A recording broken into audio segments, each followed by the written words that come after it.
Boa noite.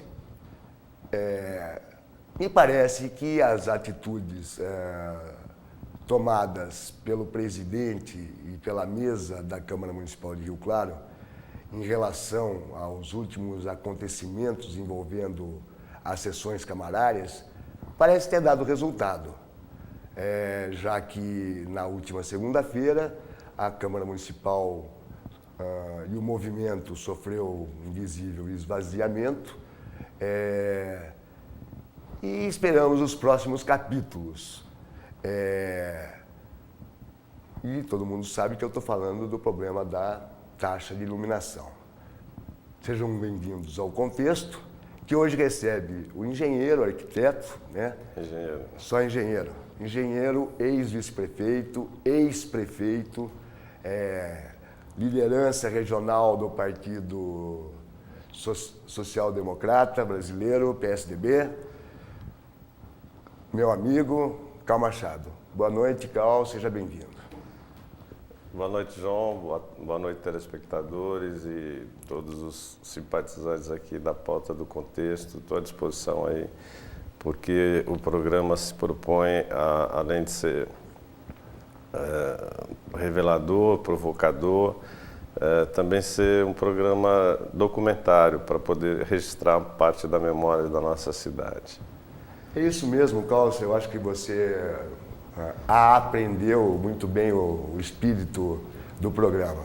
Mas como eu costumo fazer com meus convidados, nós vamos primeiro, até pelo fato que eu sei que você é uma liderança estadual do partido, provavelmente deve ser até do diretório federal. Eu queria saber do Cal Machado como ele via o atual quadro, como ele acha que isso tudo vai acabar, se vai acabar, né?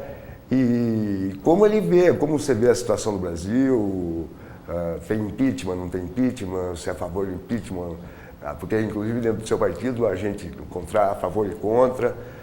Então, um resumo de como o Cal vê o atual cenário da política brasileira. Como você me permitiu, vou emitir uma opinião pessoal, não tem delegação, embora seja delegado do partido, mas nesse momento não tem nenhuma delegação para falar em nome do partido. Olha, João, tem um ditado popular que diz que quanto mais a gente reza, mais assombração aparece, né? A gente está nessa vida política já militando desde os tempos do diretório acadêmico, quando eu era presidente do DA da Engenharia de Piracicaba. A militância estudantil era pelas diretas eleições, inicialmente pela anistia ampla, geral e restrita, depois por eleições diretas. Então, a gente já tinha uma militância política não partidária. Estudantil, depois isso teve sequência nas entidades de classe que eu tive a oportunidade de presidir, mas eu fico chocado, porque quando a gente pensa que já viu tudo, de tudo, ainda vem fatos inéditos para quem está, como eu, há mais de 30 anos na vida pública. Vi muitas crises, acho que vamos sair dessas, evidentemente, talvez demore um pouco mais de tempo do que as demais, mas quando a gente vê que o Estado brasileiro, na realidade, assumiu a promiscuidade entre o público e o privado como regra de conduta, como ferramenta, como instrumento de gestão, você fica chocado. Dizer que a corrupção está ocorrendo só agora, não, a corrupção existe ao longo de séculos, desde acho que da civilização mais antiga sempre houve a corrupção. A gente discute agora a questão do nível dela e a questão da institucionalização da corrupção. Porque a corrupção sempre foi algo subreptício, por baixo dos panos, escondida. E agora a gente percebe que ela era o dia a dia da negociação de governo. Então, os governos petistas, o que eles introduziram de maléfico na vida pública e também coloca em risco até a questão institucional, porque quando você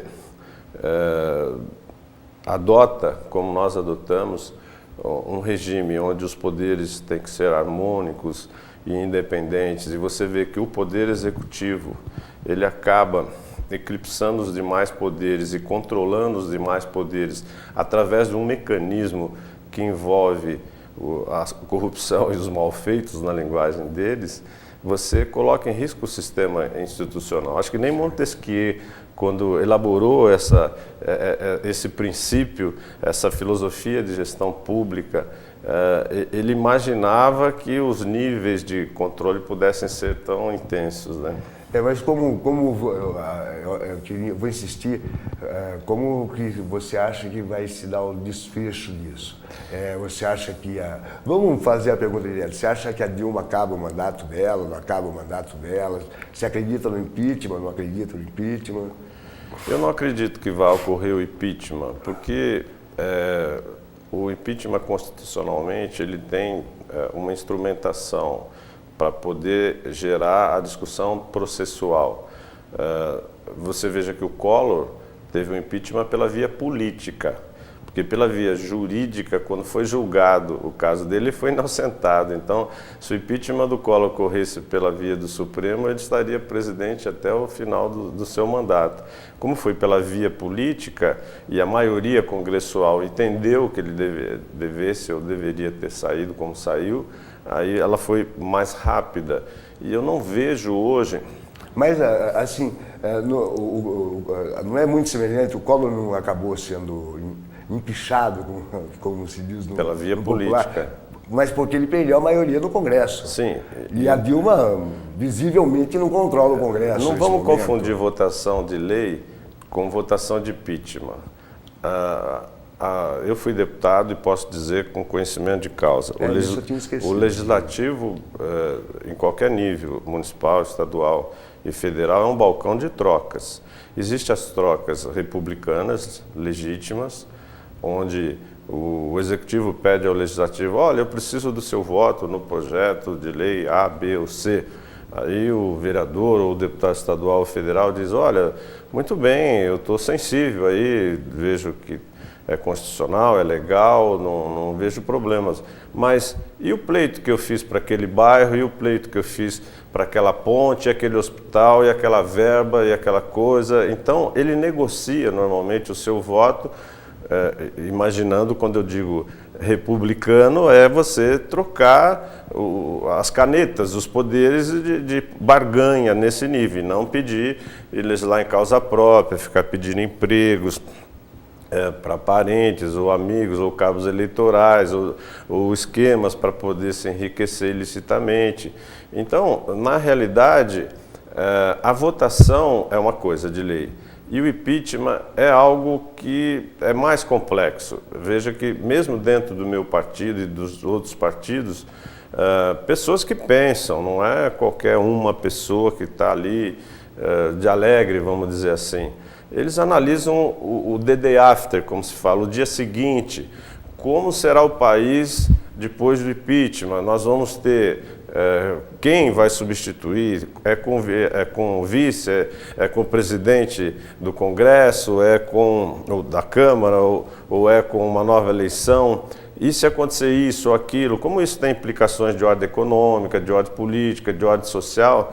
E gera uma certa turbulência. Alguns preferem engolir quadrado e achar que o processo eleitoral, que vai demandar depois de alguns anos, seria a via melhor. Então, eu particularmente, face a esse conjunto de forças e interesses e análises, eu acho que ela consegue terminar o mandato, porque essa questão das pedaladas tem discussões ainda jurídicas. Já decidiu-se não, já era constitucional que pedaladas antigas não valem para o hoje, tem que ser pedaladas novas, e aí pedaladas novas precisa também... Aliás, pedaladas que vêm sendo dadas pelos governos ao longo... Enfim, estica muito essa corda e pode ser que dê tempo dela ficar. Quer dizer, o meu desejo é que haja o impeachment. Se eu fosse um deputado, eu votaria pelo impeachment. Mas você está me perguntando se eu acredito que a maioria vai pensar como eu. Eu tenho minhas dúvidas, João. Eu tenho, sinceramente, minhas dúvidas. Cal, Você não acha que nesse momento, e você citou alguns, você não citou o nome das pessoas, mas você citou o cargo das pessoas, você não acha, por exemplo, que um pouco do que está acontecendo com a Dilma, ela está pagando justamente porque ela nunca foi política e ela... Todo mundo, no começo do governo, do primeiro mandato dela, criticava a maneira que ela tratava a classe política, os deputados, os senadores... Porque, assim, por exemplo, eu acredito que mesmo a barganha que você falou, ela não é legítima. A gente resolveria isso muito fácil fazendo orçamentos impositivos e está acabado, né? Eu acho que o deputado federal hoje está meio resumido a ser office boy de luxo em Brasília, no estado é a mesma coisa, na vereança é a mesma coisa. Você não acha que falta hoje figuras como a do Ulisses, a do Tancredo no Congresso Nacional para ajudar, não é o PT, a Dilma, mas o Brasil a sair desse enrosco que ele se meteu? Sem dúvida, João. Você coloca com muita propriedade, porque você faz referência a figuras emblemáticas, não só carismáticas, mas figuras que possuem uma biografia ilibada. E são nesses momentos que você tem que recorrer a elas, é como se fosse uma família. Está numa crise familiar, às vezes você vai buscar lá no teu avô ou no teu pai, numa figura, ou num tio, uma figura hiper equilibrada, ponderada, que pega as partes em conflitos e conversa e ajeita, e aí todo mundo, né, na casa, na família. O país é a mesma coisa, é uma grande família. E se a gente tivesse esses maestros ainda hoje, temos alguns, mas não com esse naipe, né, com esse background, com essa expertise, como é uma palavra de moda agora, como um Ulisses, como um Tancredo, que poderia chegar para o pessoal e falar, vamos baixar a bola aí, vamos sentar todo mundo, isso aqui está errado, tem que mudar, isso aqui está errado, você vai mudar, e aí analisa e pode ser que chegue a um consenso, ou não, mas enfim, essas figuras seriam fundamentais hoje, infelizmente nós não temos, as temos. Você falou da harmonia e boa convivência entre os poderes, etc., coisa e tal. Você não acha que a justiça brasileira tem tratado fatos iguais de maneira diferente? E daí eu vou te cutucar mesmo assim, porque inclusive isso é uma reclamação do PT, né? O mensalão do PT está julgado, o Zé Dirceu está preso, o Fulano está preso, e o mensalinho, vamos dizer assim, do PSDB lá com o Eduardo Azeredo de Minas, em vez de ser julgado no Supremo, foi mandado para a primeira instância e ficou, por exemplo, agora 7 meses parado o processo, né? E você acha que existe esse equilíbrio com uma Câmara do jeito que está se comportando, com o Judiciário? Por exemplo, nós temos um fato no Judiciário que é a coisa mais maluca. O Gilmar Mendes sentou em cima de um processo, de um projeto da maior importância para o país, que é sobre financiamento de campanha, por 1 ano e meio, com a decisão já tomada, só porque ele não concorda com a decisão. Você não acha que também está faltando esse equilíbrio entre os poderes? De vez em quando o judiciário invade os outros poderes, de vez em quando hoje o legislativo quer ser executivo. Como é que você vê isso, Cal? E eu vou pedir para você ser meio rapidinho, porque a gente está no final do primeiro bloco. João, você colocou um princípio jurídico. Na realidade, nenhum sistema é perfeito. Nem a democracia. O próprio Winston Churchill, esse primeiro-ministro britânico, dizia que a democracia é o pior de todos os regimes ou de todos os sistemas políticos, com exceção de todos os outros que já foram tentados. Quer dizer, então é o menos ruim. Então, vamos partir por aí. A democracia é o sistema menos ruim. Lógico que se ela tem os pilares institucionais, legislativo, judiciário e executivo, esses pilares também não são perfeitos. Então, é natural que dentro do judiciário possa também haver situações em que a gente não aprovaria. A questão de dizer que a lei é um princípio jurídico, você não pode quando você aplica a lei é igual para todos. entre aspas, igual para todos. Você não pode pegar uma pessoa humilde, uma pessoa rica, aplicar o mesmo princípio jurídico, porque você está sendo injusto. Não há justiça, daí há uma injustiça, porque cada um tem uma capacidade de seguir aquele determinado mandamento. Então, eu, sinceramente, concordo com você no aspecto de que há... desequilíbrio. Não nem diria tanto desequilíbrio a favor do executivo. Isso já citei aqui anteriormente, me perdoe a redundância. Mas não há perfeição, concordo que não há perfeição dentro de nenhum. Quanto a comparar mensalões, embora eu considere que sejam situações totalmente distintas, e a própria justiça já percebeu isso, o que houve em Minas, do que houve ali na época do Lula, do Congresso, mas eu acho que carteirinha de partido não é salvo-conduto. Se for provado que os meus companheiros lá de Minas cometeram algum ilícito, algum mal feito, eu acho que eles têm que ser responsabilizados e pagar pelo que eles fizeram. Eu vou te fazer uma pergunta, mas que você vai responder no próximo bloco. Diante desse quadro todo, o Karl Machado é a favor ou contra o financiamento privado das campanhas políticas? Mas isso você me responde no próximo bloco.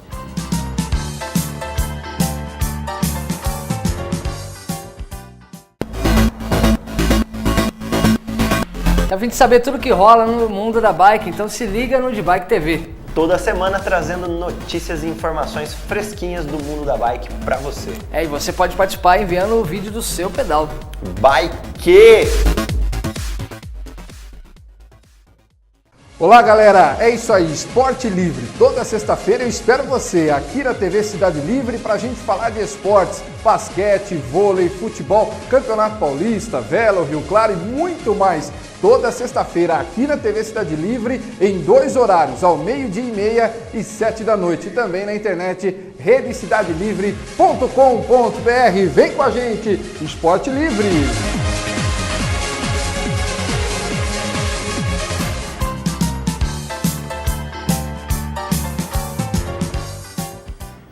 E estamos de volta com o seu programa Contexto, que hoje recebe o ex-vice-prefeito, ex-prefeito e ex-deputado estadual, me desculpe ter esquecido esse lapso na sua biografia política, quando da sua apresentação, Karl Machado. Karl, no meu entendimento, num país onde a gente convive com 34 partidos políticos, você acha que... como é que fica? Você é a favor do financiamento privado, que continue do jeito que está, que na verdade é a gênese de todos esses problemas, no meu entendimento? Você acha, por exemplo, empresa tem ideologia, né? Você é a favor ou contra? Como você vê a questão do financiamento das campanhas políticas? João, você me dá uma oportunidade rara. Eu tenho visto tanta bobagem ser escrita a respeito desses assuntos, sempre com factóides, coisas tendenciosas, e imaginando-se, quer dizer, utopicamente, que se você cortar o financiamento privado de campanha, você vai tornar o processo eleitoral mais legítimo. Isso é uma falácia, isso é uma falsidade. Você vai tornar o processo mais ilegítimo ainda. Por quê? Eu garanto que o telespectador, se for consultado se o voto deveria ser obrigatório ou livre, boa parte, talvez a maioria dissesse assim, acho que ele tem que ser facultativo, eu vou votar se eu quiser. Eu sou o contrário, eu acho que o voto deveria ser obrigatório. E digo por quê e vou dar os meus argumentos. Porque o dia que você fizer o voto facultativo, você vai favorecer as elites, você vai favorecer o poder econômico. Por quê? Porque boa parte da população é alienada, ela não tem uma boa formação política, ela não tem muito interesse em participar do processo. E se ela tiver um feriado, ela vai pescar, ela vai passear, ela vai ver TV, ela vai passear com os filhos, vai fazer alguma coisa que menos comparecer e cumprir esse dever cívico. Então, o que vai acontecer?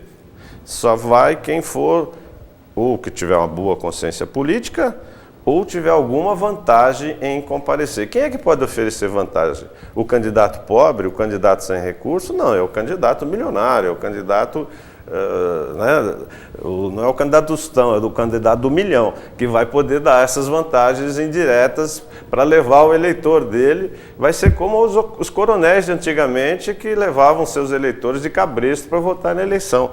Então, o dia que você fizer o voto não facultativo, você está ajudando o poder econômico, as elites do país. E o inverso, o dia que você não fizer o financiamento privado, com a ideia de que você na verdade é um financiamento misto, porque boa parte é pago pelo poder público. Né? Na realidade, hoje já existe o financiamento público, porque o programa de TV, quando se engana quem imagina que é gratuito aquele horário é pago, e quem está pagando é o senhor, telespectador. Aliás, quem inventou o nome foi as empresas de comunicação, para dizer que elas estão fazendo um favorzinho para o país. Não está fazendo favor nenhum. As emissoras de comunicação do país cobram do governo federal ou permutam com impostos, enfim, que é o dinheiro do contribuinte, dinheiro que poderia ir para merenda, para fazer um posto de saúde, uma escola, melhorar a quantidade de remédio. Então, o programa já é pago, quer dizer, o financiamento público já existe. Agora, chegar ainda, tirar mais ainda dos minguados, os minguados caraminguás que tem lá no Tesouro, para distribuir aí, para financiar a campanha, eu acho isso equivocado.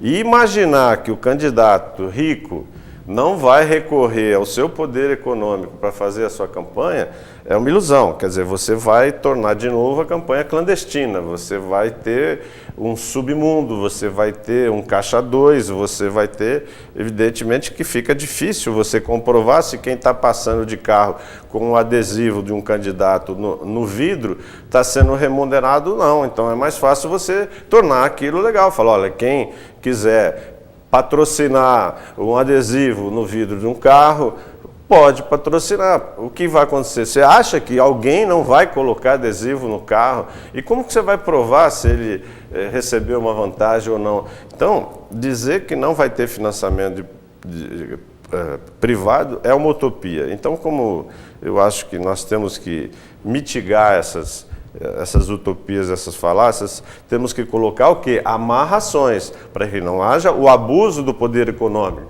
para que esse milionário não leve vantagem no processo de uma forma indevida. E tem como fazer isso. A própria lei, não precisa de muito mais coisa, é só fazer cumprir a lei. Se a lei for cumprida, há um equilíbrio. Sempre vai haver desequilíbrio. Quem tem mais dinheiro leva mais vantagem. Agora, evidentemente que cabe aí aos partidos, às instituições fiscalizar o processo. Eu citei, Cal, na pergunta anterior, que hoje no Brasil nós temos 34 partidos políticos, né? Eu, no meu entendimento, eu acho que boa parte dos problemas que nós estamos vivendo hoje decorre disso, né? Você não acha que, pelo bem do país, né? Até porque na gênese esses partidos são muito próximos, né? O PT e o PSDB deveriam se unir na Câmara e no Senado Federal. Eu digo PT, PSDB e uma boa parte do PMDB, o que hoje se convencionou como PMDB histórico, e fazer uma reforma política para valer nesse país, Cal. Você acha que esse país é governável com o executivo tendo que negociar com 34 partidos? Sim, você tem toda a razão. Essa é uma das bandeiras que, quando eu estava na faculdade, há 40 anos atrás, a gente lutava pela reforma política. Se passaram 40 anos e só tivemos maquiagem. Então, realmente, essa é uma das questões. Como pode um país se expressar politicamente com 34 legendas? Você acaba fazendo uma torre de Babel. E não foi o PSDB, nem o PT, nem o PMDB que impediram essa reforma. Os grandes partidos eram favoráveis a que se reduzisse o número de legendas. Foram essas pequenas legendas, vamos dizer, que tumultuaram os candidatos do baixo clero. Pequenas legendas, dentre as quais algumas são, inclusive, legítimas, como todas, o PCdoB. né? Não, todas são legítimas porque foram aprovadas constitucionalmente. Certo, quer dizer, todas são legítimas, não tem nenhuma legenda ilegítima.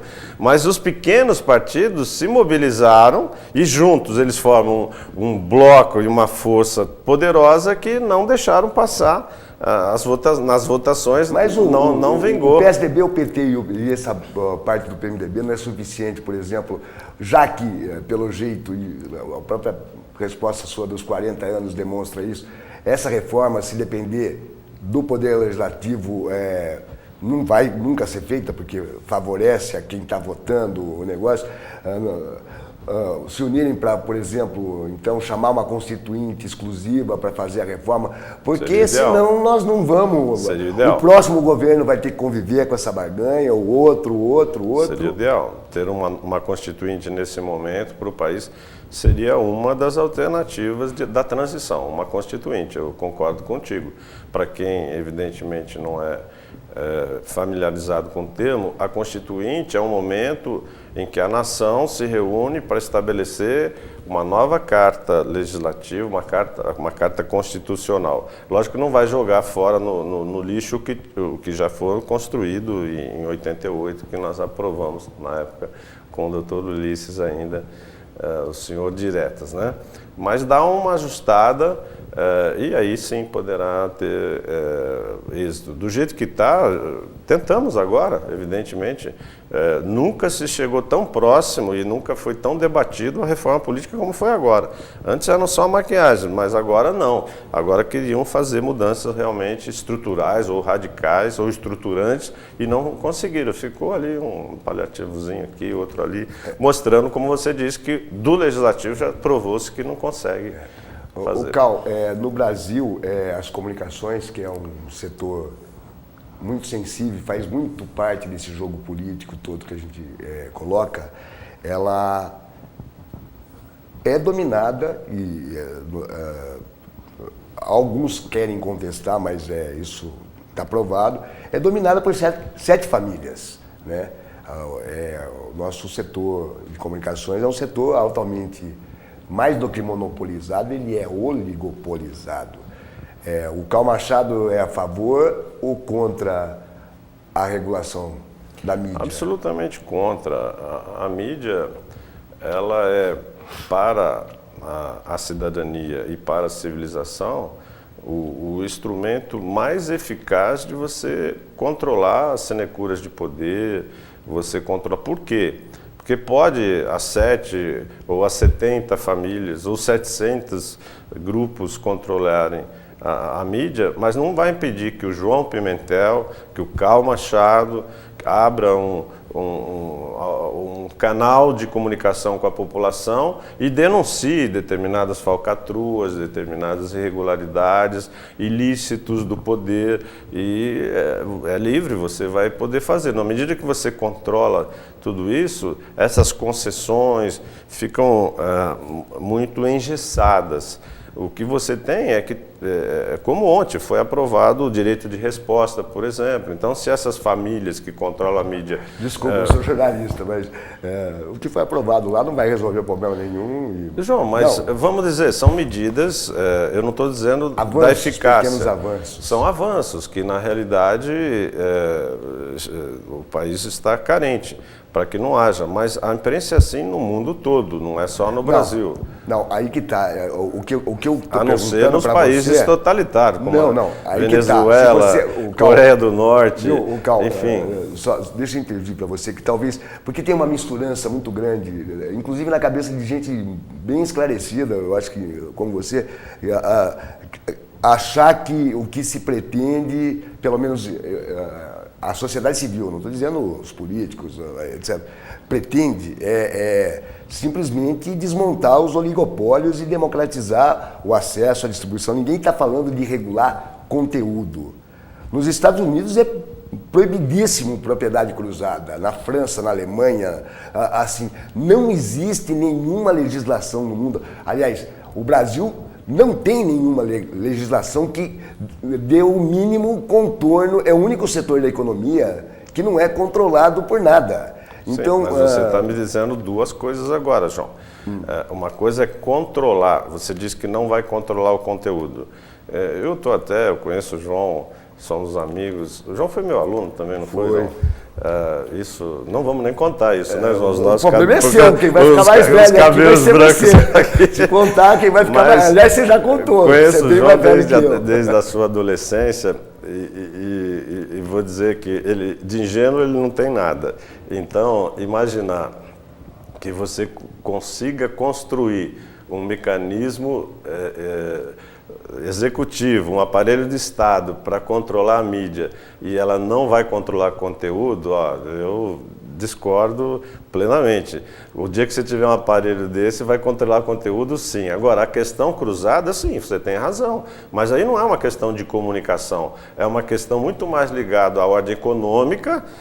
Nós temos lá o CAD, que controla cartéis, enfim, é adaptar a legislação que nós já temos, não precisa nem criar a legislação, para evitar... E aplicar no setor de comunicação. E aplicar no setor de comunicação. Talvez no Brasil esteja faltando isso, mas não colocar um instrumento para controlar isso que vai gerar controle de conteúdo, que eu sou absolutamente contra.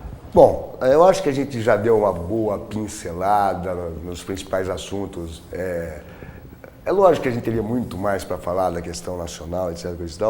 Mas eu acho que está na hora de a gente ir degrau a degrau, chegando aonde a gente precisa chegar, né? Então eu vou perguntar qual é a avaliação que o Cal faz dos, não sei se 16 ou 20 anos de exercício do poder pelo teu partido, pelo PSDB, no governo do Estado de São Paulo. Como você vê isso, se você acha que está desgastado, né? Para depois a gente chegar ao que mais interessa, que é o local. E nós estamos com 2 minutos para acabar esse bloco. Eu peço para você resumir isso em 2 minutos. João, o PSDB demonstrou, lógico, como eu digo, não existe nada perfeito, mas ter sido o partido ou o programa de governo de gestão mais eficiente que São Paulo já teve aí nas últimas décadas. E quem diz isso não sou eu, é a população paulista, porque isso é feito através de um processo democrático. O PSDB está no poder há 20 anos em São Paulo. E as últimas eleições ele vence no primeiro turno, não tem nem segundo turno. Então você pergunta para a população, você está satisfeita? Lógico, se você pergunta, você está plenamente, 100%? Lógico, nem eu estou, que sou do PSDB, acho que tem coisa para ser feita. Mas assim, na média, no conjunto, analisando os aspectos positivos e os negativos, o PSDB dá de goleada aí no que já aconteceu no passado e em outras administrações. Todos nós conhecemos o que foi uma administração do Maluf, a do Fleury, o mesmo do Quércia, como ficou o Estado quebrado, arrebentado. E nós tivemos, evidentemente, essa questão. Então eu digo, o PSDB não é que é o menos ruim, ele tem sido a melhor performance de gestão que surgiu nos últimos 20 anos, senão o PSDB tinha que pegar o boné e ir para casa. É a população que está dizendo. Eu concordo com o que o Cal Machado está falando. Cal, no próximo bloco a gente vai iniciar um resgate histórico, conversar um pouco sobre o passado político de Rio Claro, que eu acho fundamental para, inclusive, a gente poder começar a entender o presente político de Rio Claro. Mas isso vai ser no próximo bloco.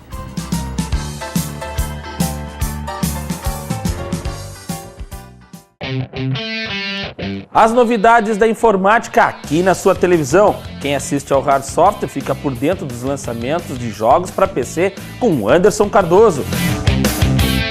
Quem assiste ao Hard Software consegue assistência técnica gratuita com o Dr. Hardware, Rodrigo Nascimento. E quem assiste ao Hard Software não tem tilt, pois recebe as dicas de Ayrton Guerra. Eu sou Wellington Marçal e este é o Hard Software, seu link com a tecnologia.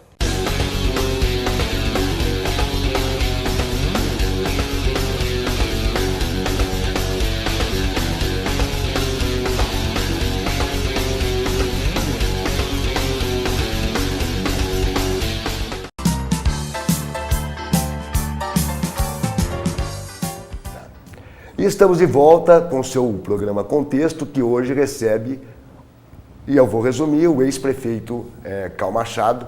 E a partir desse bloco a gente vai falar para o que mais nos interessa, que é a política local.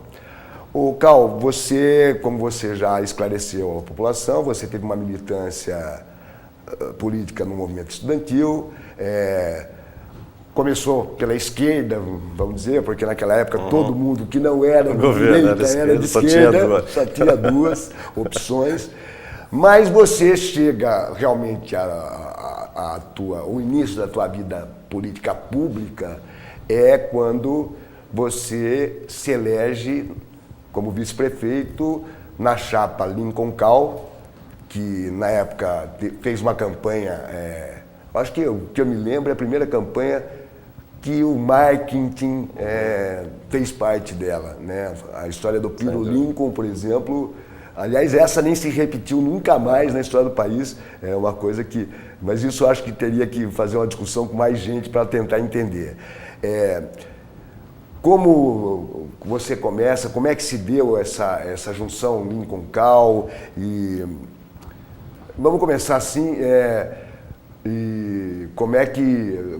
É verdade que o Lincoln disse aqui que vocês assumem uma prefeitura quebrada, numa situação pré-falimentar. Então, uma avaliação dos primeiros anos da sua vida política pública como vice-prefeito. Na realidade tem uma fase, tem um preâmbulo nisso, né? Uma pré-história ainda a ser contada, porque à época eu era presidente da Associação dos Engenheiros, Arquitetos e Agrônomos e Geólogos de Rio Claro, já por 3 mandatos.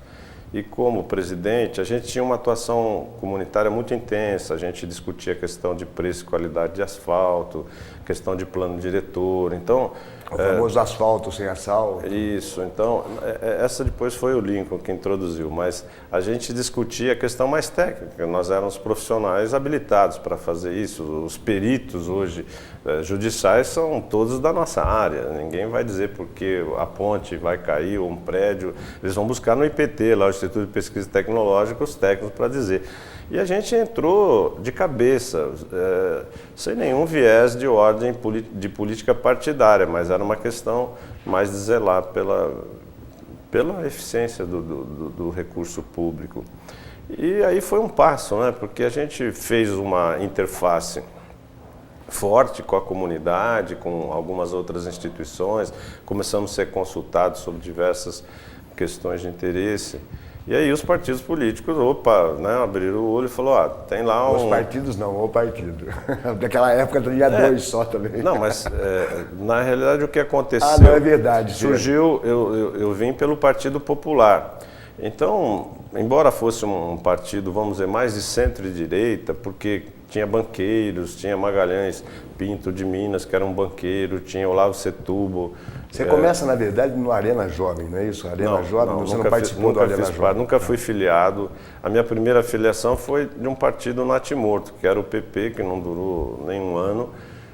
Tinha Tancredo Neves, tinha figuras ilustres, Caio Pompeu de Toledo, Herbert Levin, decanos da política nacional, mas que eram pessoas conservadoras até.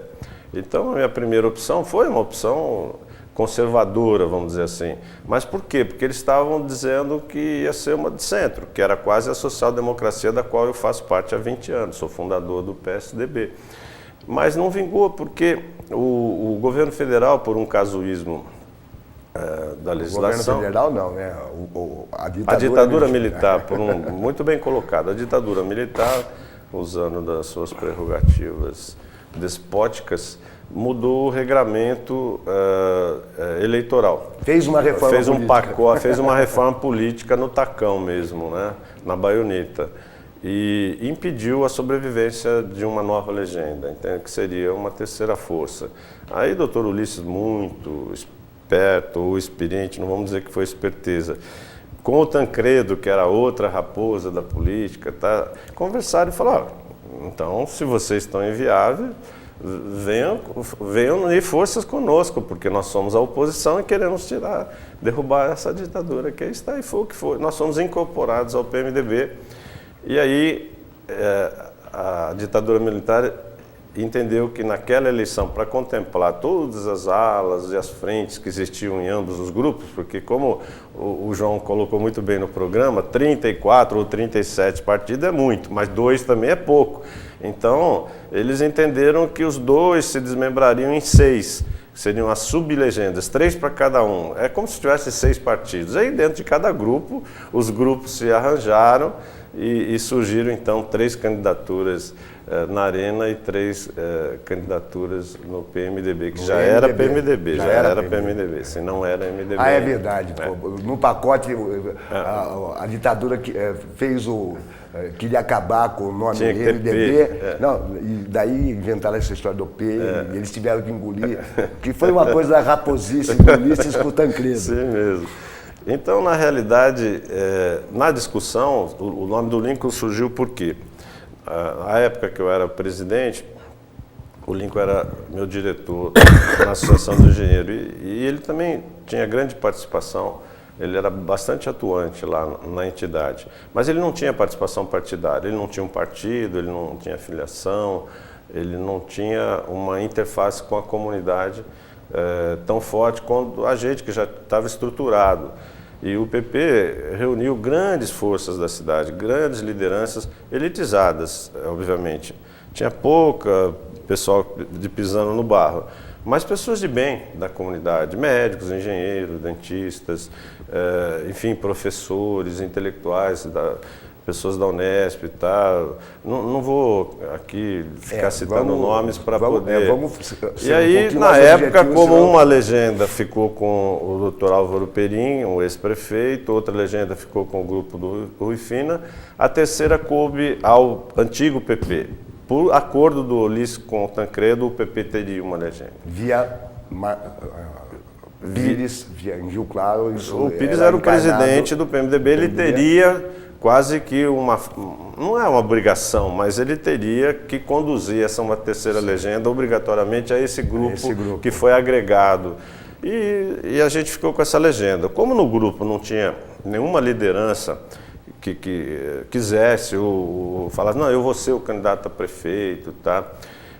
O grupo se reuniu e entendeu que eu devesse ser o candidato a prefeito Mas eu não tinha disposição, não era esse o meu objetivo. Tá? E foi nessa oportunidade que o Lincoln chegou e falou, olha, o Dr. Pires me disse que a sublegenda é sua, eu gostaria de sair candidato a prefeito, mas eu não tenho a sublegenda, porque uma está com o grupo do Rui Fina, a outra com o Dr. Perim. Tem condições da gente fazer uma composição, tá? E aí teve uma conversa, tá? Eu falei, olha, tá bom, vai de vice, eu vou, de cabeça de chapa eu não vou. Então, vamos dizer, uniu o útil ao agradável, tinha um engenheiro dinâmico, competente, bem-sucedido, uma figura representativa da comunidade que encarnava isso no Lincoln, que ele era isso, não é porque ele encarnava, porque ele era essa pessoa. E tinha um jovem professor de cursinho e tal, que tinha um bom trânsito na juventude, tá? Unimos essas forças, como você disse, demos uma roupagem diferenciada na campanha, introduzimos esse marketing, essa novidade de comunicar-se com os eleitores e foi exitoso e a gente venceu as eleições. Então, já vou emendar a pergunta. Como vocês assumem a prefeitura, né? Lembrando sempre que a prefeitura, o governo anterior era comandado pela Arena, que naquele momento vira PDS, né?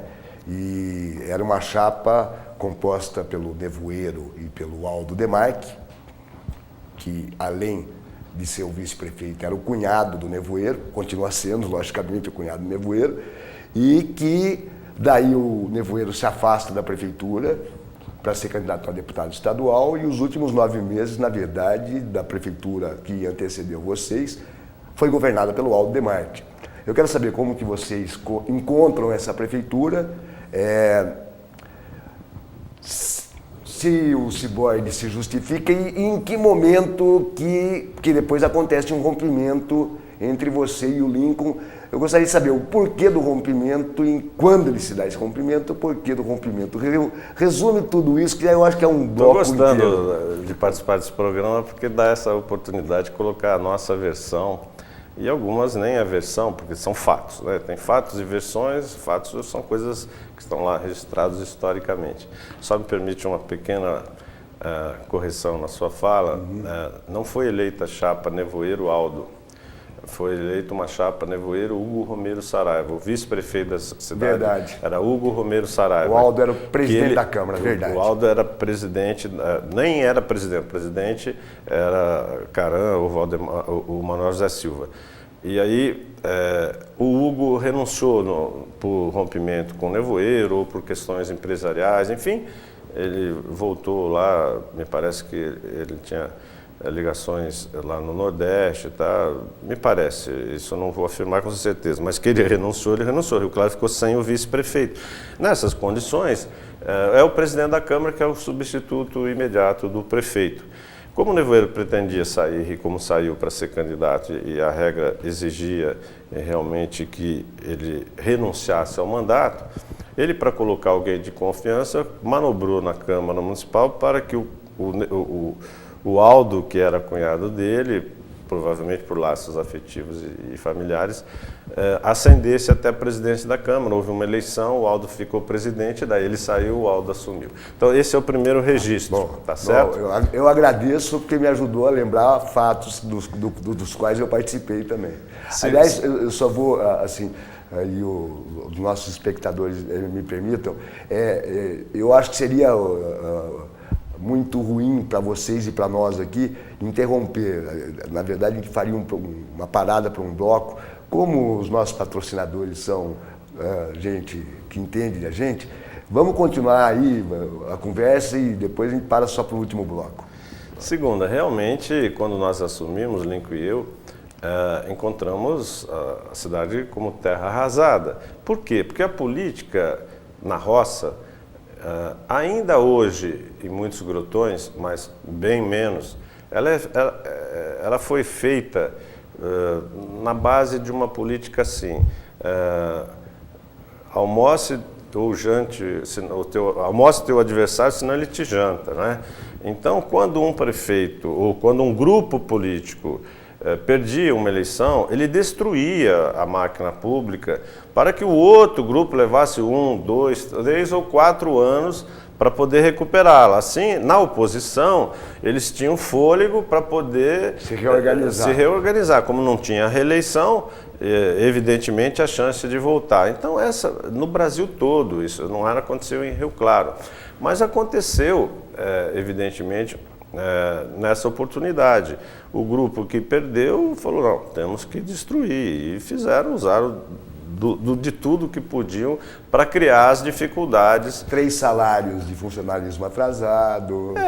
Tudo que você imaginar de dificuldade, e alguns lugares eu ouço ainda que quando um prefeito pede, ele ainda faz. É que hoje existe a lei de responsabilidade fiscal. Verdade. Antes o prefeito não era penalizado se ele deixasse as contas desarranjadas. E aí, hoje o prefeito pode ter a sua conta não aprovada e ele fica inelegível numa próxima eleição. Então, hoje as pessoas têm mais cautela. Então, esse aparelho de Estado, essa legislação que o PSDB introduziu com votação contrária do PT à época, a lei de responsabilidade fiscal, foi um dos melhores instrumentos de gestão colocados aqui na política moderna brasileira. Mas, enfim, tivemos muita dificuldade no começo. Eu ouvi o programa, eu vi as colocações do Lincoln, que é uma pessoa muito inteligente, muito experiente. Teria algumas, vamos dizer que ele, na minha opinião, a maior parte da fala dele, eu não teria nada a retocar. Alguns detalhes que eu vou colocar agora no programa, se você daí me aproveita, permitir. porque talvez os nossos espectadores não tenham visto o programa do Lincoln, dê o quadro total mesmo, como que você encara isso. A questão do ciborgue foi um dos motivos da minha, não é ruptura política, eu e o Lincoln nunca nos rompemos politicamente, mas a gente ficou estremecido, o termo correto é estremecido, porque nós tínhamos quando a gente resolveu se unir, conversou, os 2 grupos, isso não foi feito uma conversa escondida entre eu e ele, não, foi uma conversa aberta, combinamos um regramento, como é que íamos conduzir a administração, tá? E, de certa forma, algumas coisas fugiram do que havia sido combinado.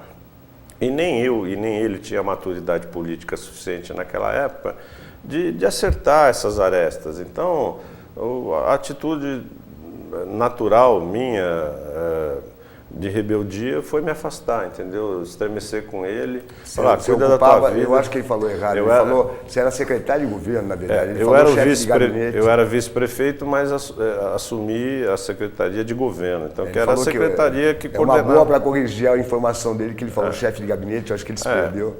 Então, na realidade, o Ciborgue foi um dos pontos desse estremecimento. Por quê? Porque a gente fez a campanha contra o Ciborgue. O Ciborgue foi criado na administração do Nevoeiro e do Aldo. E gostaria de falar do Aldo, o fato dele ter participado desse mecanismo destrutivo que eu citei há pouco, como modus operandi da diversidade política. O Aldo não é essa pessoa que ele era. O Aldo hoje é uma pessoa hiperexperiente, que tem uma visão completamente diferente. Tenho conversado com o Aldo é uma pessoa... Para deixar claro, inclusive, para as pessoas também, nós estamos falando de fatos que aconteceram há 30, 35 anos atrás. E assim, quando eu falo sobre o Aldo, não é que eu queira atingir politicamente. Sim. É a verdade, são mas os fatos, eu fiz essa referência até para dizer, o Aldo hoje, se fosse o prefeito, independente da lei de responsabilidade fiscal, ele agiria com muito mais austeridade e com muito mais responsabilidade, porque aquela atitude deles foi totalmente irresponsável, né? De quebrar a prefeitura para criar dificuldade, como se a prefeitura fosse minha, ou sua, ou deles. A prefeitura é da comunidade, né? Voltando, como a gente também tinha defendido de ficar contra o Ciborgue, né? O Ciborgue era o apelido que se deu para um empréstimo de 10 milhões. Por que Ciborgue? Porque tinha um programa... 10 milhões de dólares. De dólares. Porque tinha um programa na TV que existia lá um personagem, que era um robô, que custou 10 milhões de dólares e esse era um ciborgue, né? Então aí alguém da imprensa, da mídia... carimbou. Eu ainda vou dar o nome. O Lincoln não falou quem foi que inventou esse carimbo, mas depois que passar a sua entrevista. Eu não sei se foi o Nevoeiro, o Paulo Osório, mas eles tinham um jornal na época, um jornal que eles de Rio tinham, Claro. o Jornal de Rio Claro. Mas quem lá dentro foi o mentor, foi o idealizador, talvez você saiba, eu não sei, mas veio de lá essa pecha, né, de que o empréstimo seria o Ciborgue. Perdão, João, pode ser até que foi o Dr. Pires que fazia oposição ao Nevoeiro, porque como esse empréstimo surgiu no governo Nevoeiro, pode ser que o Pires... O que o Pires inventou, e o Lincoln conta isso, foi o asfalto sem assalto. Tá. Então vamos lá, vamos seguindo. E aí quando ele surgiu, quando ele assumiu a prefeitura e viu que a coisa realmente estava quebrada e com muita dificuldade, que ele levaria alguns anos para sair daquela encrenca, ele vislumbrou uma saída, entendeu? Eu falei, Lincoln, vamos administrar como a gente se propôs, né? Vamos com austeridade, com eficiência. Você avalia que era possível tocar sem... Não saber se era ou não, eu só fui saber quando eu assumi a prefeitura. Naquela época eu não tinha, era mais, nem intuição, era mais uma coerência com aquilo que a gente estava falando. Podíamos ter quebrado a cara, pode ser até que o Lincoln tenha razão, que aquela fosse a única saída, mas como politicamente não foi o discurso, não foi aquilo que nos levou ao cargo. Tanto que ele paga o preço até hoje de o carimbo ficar para ele, porque ele resgatou, o projeto estava morto, ele repristinou, o termo jurídico repristinou a lei. A Câmara, ele teve que fazer a Câmara reautorizar. Reautorizar, ele fez o empréstimo e utilizou o empréstimo dentro das prerrogativas. É lógico que a oposição tentou desconstruir a imagem dele, e eu percebi até um certo ressentimento na fala dele aqui na tua entrevista, até me surpreendeu, porque já decorreu tanto tempo. O Lincoln é uma pessoa tão preparada, uma pessoa que quem não conhece pode comprar algumas detratações em relação à pessoa dele, mas foi sempre um profissional, um engenheiro competente, um empresário competente, tá ele, a sua família, que um patrimônio maravilhoso, Silvio, uma esposa exemplar, os filhos dele, Aline, Eduardo, Guto, tocam lá a empresa junto com ele de uma maneira belíssima, entende? Então, uma pessoa que não era nem para demonstrar o ressentimento, mas somos seres humanos, e ele, na fala dele, eu percebi que ele, um pouco ressentido comigo, com outras pessoas, ele ainda guarda um ressentimento. Por quê? Porque o Lincoln, ele tinha um potencial para... Né, para voos mais altos. Voos mais altos, né? E, na realidade, esse momento, esse episódio da política, acabou quebrando as pernas, como se diz dele, e trazendo dificuldades políticas enormes e insuperáveis. Ele nunca mais conseguiu superar-se e a luz própria que ele tinha não conseguiu brilhar mais em função desse episódio. Então, como ser humano, eu entendo o ressentimento dele, mas na minha idade, na dele eu já virei... Se eu for ficar ressentido, como você vai me instar a falar do Azil e de outras pessoas, eu estaria hoje já debaixo de 7 palmos, meu coração, eu não ia resistir, ia somatizar todo tipo de problemas de ficar se envenenando. Mas foi isso, o nosso estreitamento, a ruptura, vamos dizer, a gota d'água que me levou, não à ruptura, mas ao afastamento, foi quando ele decidiu cortar 30% de gratificações que existia para cargos. Eu fui uma das vítimas disso. E aí eu era o secretário de governo, quem assinava o ato seria eu, não? E eu falei, mas Lincoln, o salário da prefeitura era um caramingazinho e ainda você vai cortar 30%, tá? Não, mas eu vou restituir tudo isso. A hora que ele falou isso eu entendi, porque na política tem uma passagem, e eu vou ser telegráfico, quando o Jânio Quadros assumiu a presidência da República, um dos primeiros atos dele foi cortar a concessão dos diários associados, da TV Tupi, tudo que era do grupo do Chateaubriand. Ele cortou, saiu no Diário Oficial, a publicação, e o doutor Chateaubriand, que era o Roberto Marinho da época, foi lá, né, na porta dele, bateu e falou, presidente, deve estar vendo algum engano aqui, saiu uma publicação aí que as concessões das emissões associadas foram cortadas. Ele falou, não tem engano nenhum com aquele jeito dele lá, aquela fala foi mesmo. Dele. Foi eu mesmo que mandei fazê-lo, né? Porque ele usava o pronome reflexivo. Ele falou, mas como, presidente? Ele falou, para que o senhor saiba que a partir de hoje o senhor só tem uma concessão graças a mim. Então eu vou mandar refazer o ato, mas com a minha assinatura. Então isso era a regra. Como eu disse que destruir uma prefeitura, um estado, era uma regra para sobrevivência política, também essa coisa de você cortar os atos anteriores para você repristinar ou refazer os atos era uma norma. Mas não era aquilo que eu me propus a fazer. Eu saí da iniciativa privada para o poder público, era para modificar a regra. E eu falei, eu não vou concordar em fazer um ato e daqui uma semana eu refazer o meu ato. Deixa como está. Ele falou, não. E aí a gente senti que ali ficou mais ou menos assim, olha, mas quem que é o prefeito aqui, entendeu? Do tipo assim, né? Até lá, ele dizia nos comícios e tudo que o Rio Claro teria 2 prefeitos. Eu sabia que, obviamente, qual era o meu lugar. Me deu a maior secretaria de maior poder, mas ele era o prefeito e eu era o secretário, o vice. E aí foi isso. Eu falei, então tá bom, Nico, segue o barco, mas eu prefiro voltar lá para os meus negócios. Então, esse foi o nosso afastamento, nunca rompimento, mas afastamento. Tanto não houve rompimento que eu assumi a prefeitura 4 vezes enquanto eu fui vice-prefeito. Né? Certo. O Cal, gostaria que você explicasse, então, eu vou te dar uma sequência e nós temos 5 minutos para acabar o bloco e depois nós vamos retornar. Você apoia na tua sucessão o promotor Azil Brocchini, que se elege com o discurso de que, em cima do ciborgue, logicamente, e de que vai prender o Lincoln, certo? Tem um fato estranho nisso, porque, de certa forma, você também participou do processo do ciborgue. O rompimento se dá um pouco à frente, etc. coisa e tal. Ou seja, você apoia um candidato que, de certa forma, critica uma gestão que você também fazia parte. É lógico que tem a diferença, porque os 2 últimos anos daquela gestão foi você que foi o prefeito.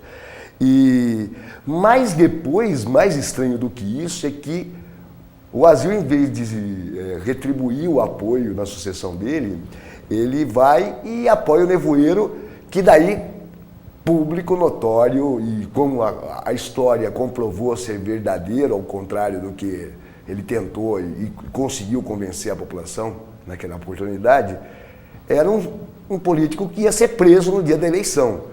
Eu queria saber como você avalia essa sequência histórica e se você se sente traído pelo Azil Brocchini. E se houve algum rompimento anterior? Perfeito, eu já entendi, a tua pergunta procede e ela realmente me faz reportar um dos momentos mais conflituosos da minha vida, e eu vou aqui, obviamente, abrir minha alma e colocar sem nenhum ressentimento, mas evidentemente que também essa minha fala merece um preâmbulo, porque eu vi no programa do Lincoln ele ter colocado, na entrevista do Lincoln, que ele deixou a prefeitura para que eu, como sendo um líder da oposição a ele, pudesse fazer uma auditoria, porque ele estava tranquilo com relação às contas. Na realidade, isso não aconteceu. Quem fez a auditoria... Foi o Azil. Foi o Azil. Eu nunca fiz auditoria. O meu primeiro ato como prefeito, e isso está gravado nas emissoras, aí na memória da rádio nossa aí. Eu disse, eu não sou delegado de polícia, eu não sou promotor, membro do Ministério Público, e não sou juiz. Eu não vou julgar essas contas. Reuni todas elas e enviei ao Ministério Público. E como o Lincoln afirmou, todas as análises das contas dele, ele foi aprovado.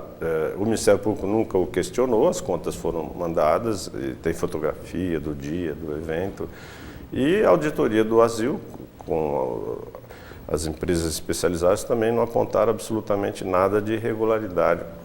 Nesse aspecto ele falou, mas não fui eu que promovi a auditoria. Não, ele deixou claro ele citou que eu fui a Brasília e trouxe uns senadores aqui para fazer auditoria contra... Ele também confundiu os episódios históricos. É que naquela época, pela primeira vez, perderam os mandatos os anões do orçamento, que eram deputados e senadores que manipulavam a favor das empreiteiras determinados orçamentos, dirigindo para algumas obras. Como o doutor Ulisses assumiu a presidência da República como presidente do Congresso, ele era o vice do Sarney, cada viagem o doutor Ulisses assumia e me ligava, eu ia a Brasília, ele mandava algumas verbas para Rio Claro. Então, Rio Claro foi submetida a essa auditoria federal porque recebeu algumas dotações a fundo perdido. E o resultado está lá nos anais para ver, cumprimentando pelo uso do dinheiro e que não houve nenhum desvio, que era muito comum esses dinheiros ser desviados. Então, nem a auditoria tinha a ver com o ciborgue, tinha a ver com os anões do orçamento e foi o Azil que fez. Agora, voltando ao Azil, que só tinha 5 minutos, acho que nós temos 2 ou 3 aí no máximo. Na realidade também foi uma surpresa, porque o Azil, eu o nomeei presidente do Conselho Comunitário, era um órgão que eu criei, tive que fazer um embate com a Câmara Municipal, que entendia que era só ela que podia, evidentemente, fazer interface com a população. E eu entendi que poderia ter um conselho formado por convidei todas as entidades representativas da sociedade civil e todas elas tinham assento nesse conselho e nomeei o Azil para ser o presidente. E aí, quando chegou a eleição, o Azil fundou, junto com outros companheiros, o Partido Liberal e disse que seria candidato. Eu até tinha as pesquisas na época, ele tinha 1%, mostrei a ele, falei, olha, Azil, sua chance é remotíssima aí, não, mas eu vou. E aí, como eu estava estremecido com o PMDB, que não deixou que eu indicasse o sucessor, e eu estava, modesta parte, bem na fita, tinha pesquisas do Ibope de que eu faria o meu sucessor, estava num momento áureo da minha vida política, e eu indiquei 2 pessoas, à época era o engenheiro Brumati, eu indiquei o Brumati, depois o doutor Geraldo Faria. Eles aceitaram o Brumati desistiu, o Geraldo eles não concordaram. E eu fiquei muito chateado. Então, pela minha imaturidade, pela minha inexperiência política, ao invés de eu engolir quadrado, levar isso para casa, apoiar o Sérgio Guilherme, que era um grande amigo, um vereador maravilhoso, tinha um trabalho comunitário, seria um excelente prefeito da cidade. E o Sérgio foi vítima dessa minha imaturidade política. E o que aconteceu? Eu fui coerente com o que eu tinha posto no Conselho Comunitário, apoiei o presidente do Conselho Comunitário. Vamos, Cal, como a gente precisa fazer um break... Tranquilo, João. Você já, a primeira parte da minha pergunta tá respondida. Na volta você responde a sucessão do asilo. E a gente já volta.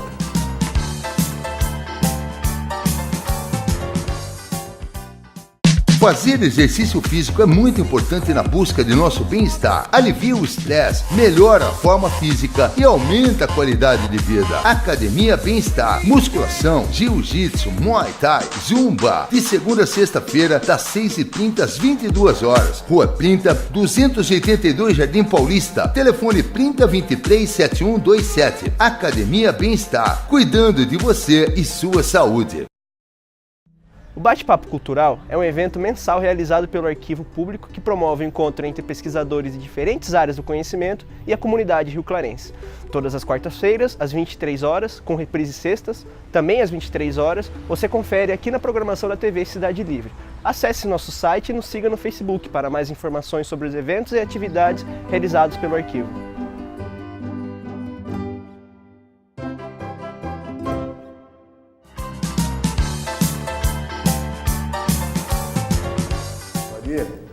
E estamos de volta com o seu programa Contexto, que hoje recebe o ex-prefeito Cal Machado.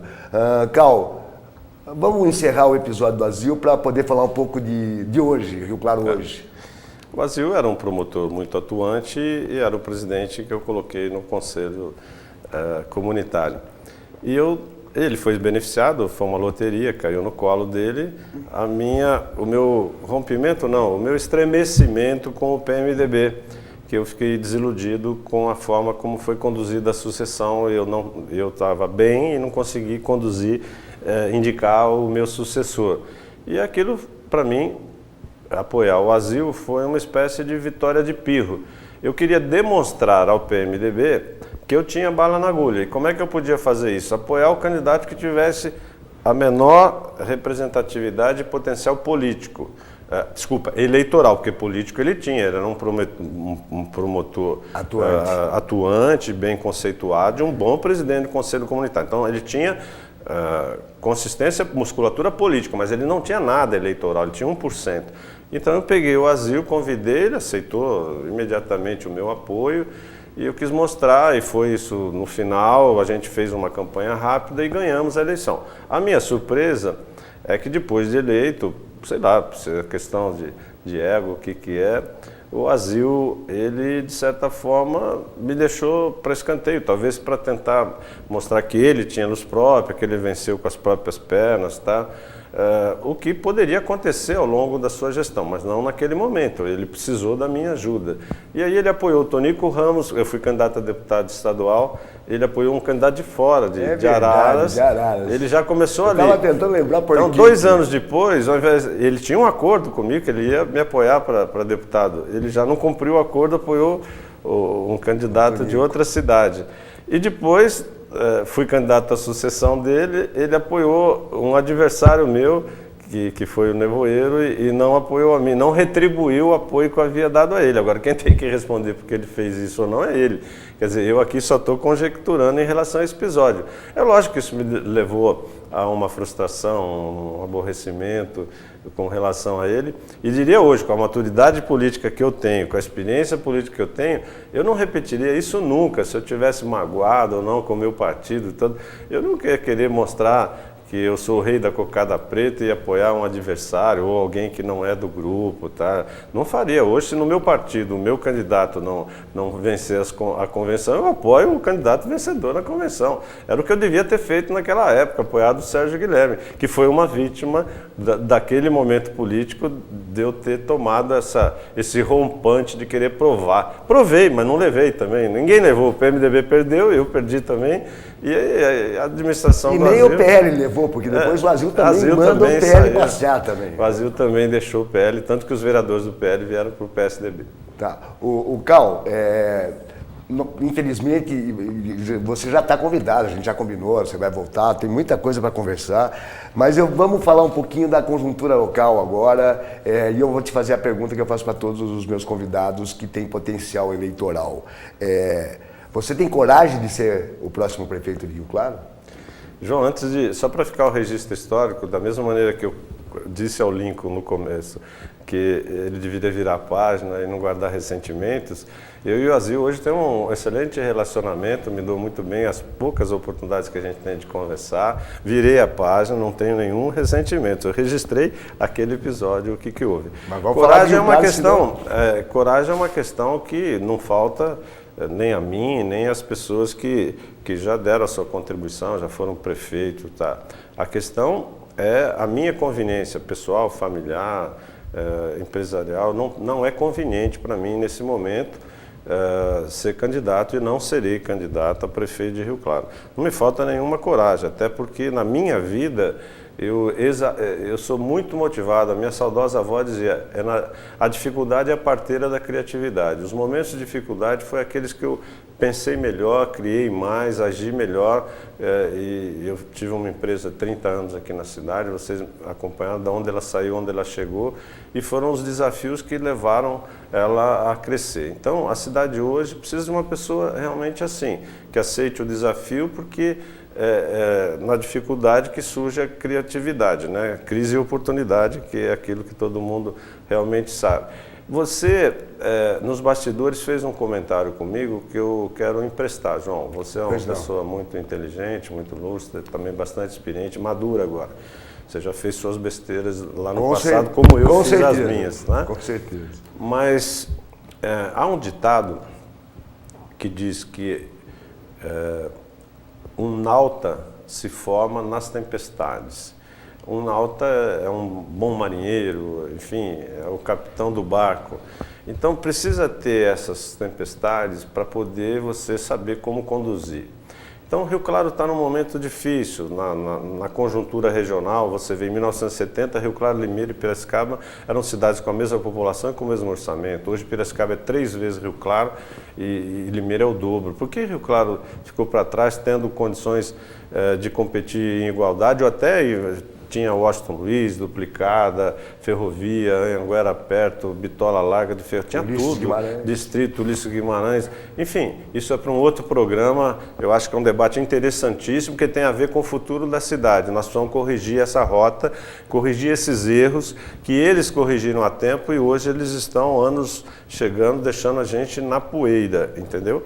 Então, o que eu digo para você é o seguinte: hoje, Rio Claro precisa de um capitão de um navio para tirar desse atoleiro, dessa tempestade. A gente ouve muito falar, Rio Claro precisa mudar tudo na política, precisa de nomes novos. Nomes novos não significa pessoas inexperientes. Você precisa colocar gente nova, o que eu também concordo, dar uma renovada, uma reoxigenada, mas pessoas com experiência. Então, eu acho que o próximo prefeito da cidade deveria ser alguém que ninguém tenha dúvida que é um cara que vai assumir com austeridade, com eficiência, com boas ideias, criatividade e sensibilidade social. Nos Estados Unidos, inclusive, quando eles não têm isso na comunidade, em alguns condados, eles contratam um executivo lá no hall de profissionais de gestão, gente que está acostumada a dirigir multinacionais e tal, eles colocam de prefeito na cidade, pagam um salário, dão um roteiro que ele tem que cumprir, saúde, logística, né, educação. Tá? Não é o caso de Rio Claro, que nós temos liderança aqui. Sim, eu estou dizendo, para ver como o importante da gestão da cidade, às vezes, é você até fugir do aspecto político, eleitoral, das disputas provincianas e ter alguém acima disso. O PSDB até tem um nome que eu convidei para ser candidato a prefeito, ele não aceitou. Nós temos o secretário da Educação de São Paulo, que é reitor da Unesp, que é rio-clarense, quer dizer, uma pessoa que dirige um orçamento 100 vezes maior do que o Rio Claro, uma folha de pessoal lá na Unesp que é 20 vezes a Prefeitura de Rio Claro, que constrói obras, escolas, departamentos, tá? Quer dizer, um gestor tipo Bajas Negre em Piracicaba, que foi ministro, tá? E fez 2 gestões em Rio Claro maravilhosas. Mas ele não aceitou ser candidato, mas é isso que eu estou te falando, você precisa de uma pessoa com esse gabarito para fazer Rio Claro realmente deslanchar no cenário administrativo, político e social. Ô Cal, a gente, é aquilo que eu falei, 1 hora assim, passa, né, rápido e nós vamos ter oportunidade. Eu vou fazer uma espécie de pinga-fogo final, eu vou falar alguns nomes para você e assim, seja agora bem conciso mesmo, fulano, isso, Beltrano, para a gente terminar e já fica combinado, você já está combinado com uma próxima. Você vai fazer. Exatamente, eu acho que eu gosto muito do Abu Janra, eu acho que ele presta um ótimo serviço para a televisão brasileira, com aquele programa dele, Provocações. Asdrubal Belan, Cal. Um irmão que eu tive, realmente uma pessoa maravilhosa, um coração, olha... Foi de propósito. Saudade do Belão. Tivemos, evidentemente, no episódio aí de venda do ângulo, algumas arestas aí, mas nada se compara à amizade que nós construímos ao longo de nossos quase 30 anos de sociedade. Um professor, uma alma, uma pessoa, um pai de família. José Marcos Pires de Oliveira. Meu mentor. Uma pessoa ímpar. Faz falta na cidade hoje uma pessoa como José Marcos Pires de Oliveira. Me inspirou, não sei se você vai perguntar, mas assim como José Felício Castelano também é uma das pessoas que eu me inspirei na minha vida pública. Você já disse do Gijo, então vamos pular essa parte. Nevoeiro Júnior. Um profissional competente, um prefeito experiente, fez muita besteira, fez muitos acertos, um homem hoje maduro e deu uma boa contribuição para o desenvolvimento da cidade, mas também deixou situações nebulosas. Mas é o perfil dele, né? O Nevoeiro é uma pessoa bastante controvertida e polêmica. Por isso que, quando ele é candidato, uma boa parte da cidade vota nele de pé junto, ele tem um eleitorado cativo e uma parte odeia. Nevoeiro ame ou odeie. Cláudio de Mauro. Cláudio é uma pessoa que surgiu na vida política de Rio Claro, aproveitou um bom momento, foi candidato, perdi as eleições para ele. Eu me lembro no dia da apuração, ele bateu nas minhas costas quando o resultado já tinha saído. Ele falou: eu não ganhei a eleição, você perdeu. E evidentemente que eu entendi, e quem acompanhou sabe o que ele estava dizendo naquele momento. Mas ele tem luz própria, teve luz própria, fez uma administração com o perfil, com a visão que ele tinha de administração, diferente da minha e de outros, mas ele impôs a marca dele, mas também foi uma pessoa como o Azil, que aproveitou, caiu no colo, um momento de loteria. Foram os equívocos que nós cometemos naquela eleição, alguns erros muito graves, que senão, não só ele como os outros, não teriam a chance que eles tiveram. Quer dizer, ele conseguiu vencer, é como um jogo de futebol, né? Às vezes uma equipe não está à altura, eu não estou dizendo isso na pessoa, ele é uma pessoa igual ou melhor que eu. Mas politicamente, naquele momento, eu estava muito à frente dele. Mas é um jogo de futebol que a equipe, às vezes, que tem mais condições, comete uns equívocos e o adversário vence. Ele me venceu, teve seus méritos e depois, na sucessão, também cometemos outros erros e ele venceu novamente. Teria muitos outros nomes que eu gostaria de perguntar para você, mas nosso tempo está estourado praticamente. Logicamente, do Altimari, o atual prefeito, pessoalmente, como você vê, a avaliação do governo, infelizmente você vai ter que ser conciso. É difícil, né, fazer a análise de uma administração de um prefeito que governou quase 8 anos e em questão de 1 minuto. Eu te dou 2. Ele teve seus acertos, teve seus equívocos ligados muito mais, eu acho, ao programa de alianças. Ele tem uma aliança com o PT. Então, na realidade, ele conduziu, isso trouxe para Rio Claro algumas vantagens, que são alguns convênios a fundo perdido, tudo, no primeiro governo do Lula ou no segundo. E eu, quando eu critico o PT, quero diferenciar. O PT tem pessoas... Eu teria que te perguntar sobre a Olga pessoas Salomão também. que eu respeito muito. Você, na realidade, tem figuras como o Sérgio Dederá, a Raquel, o Agnello, pessoas sérias e idôneas, mas o conjunto, estou dizendo o aparelho político do PT, o modus operandi do PT, na realidade eu me rivalizo, eu sou realmente oposição a esse modelo.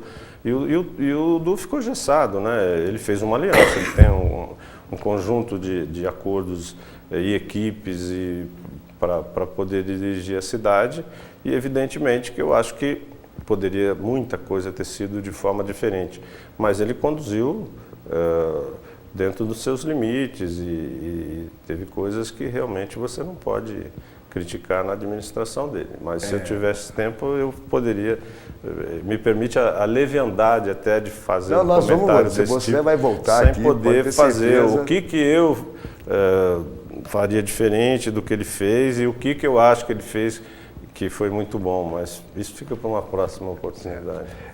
Eu ia acabar perguntando Karl Machado por Karl Machado, mas eu não poderia deixar de te perguntar isso e depois o Weber que se vire lá. Ainda bem que nós estamos numa TV comunitária que não tem tanto patrocinador assim, então estourar um pouco o tempo não é também um grande problema. O PSDB tem candidato próprio na próxima eleição, é o João Walter. Como você vê a próxima eleição aí? O PSDB tem grandes nomes na cidade, o João é um dos companheiros aí que reúne os predicados para ser candidato. Ele tem dito que não vai ser, ele não tem colocado nas reuniões esse desejo, assim como o Dr. Geraldo Faria, que já foi o meu candidato, a minha sucessão, também declina. Nós temos bons nomes, temos professores universitários, grandes líderes comunitários. Ninguém tem mostrado até o momento esse grande desejo irreversível e nenhuma candidatura está posta hoje dentro do partido de maneira oficial. Oficiosa, comentários tem. Mas eu, como coordenador regional, tenho a missão de colocar o maior número de candidatos do PSDB possível na minha região, que são 8 cidades, tentar fazer o maior número de... Porque partido sem poder é diretório acadêmico, né? É só para ficar conversando. O partido tem que ter o poder para exercitar e mostrar por que ele veio, qual é o programa dele, o que ele pretende fazer de diferente dos demais. E nós pretendemos ter um candidato, sim. Tenho conversado bastante com algumas pessoas, algumas estão pensando, outras não. No momento oportuno, eu acredito que o PSDB vai apresentar um candidato com grandes chances de ganhar a eleição. Finalmente, e você aproveita depois para se despedir dos nossos espectadores, Karl Machado por Karl Machado e o seu adeus por hoje. Bem, eu agradeço a participação. O Karl, para quem não conhece, é uma pessoa de família humilde, minha família é ferroviária.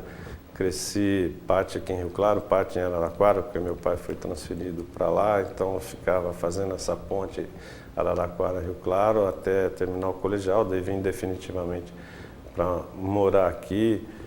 Uma pessoa que filho de uma costureira, de um funcionário público, de um Barnabé, nunca tivemos casa própria, nunca tivemos carro na garagem. E foi graças a essa máquina de costura, ao esforço dos meus pais, que os 3 filhos deles se formaram a nível universitário e eu também me tornei engenheiro e aí minha vida conseguiu caminhar e eu fui ganhando os meus espaços, conquistando, fui empresário na cidade, bem sucedido, tive escolas aqui na cidade que ganharam todos os prêmios possíveis e imaginários a nível de educação, estão os alunos aí no Facebook até hoje comemorando essa passagem, deixamos uma...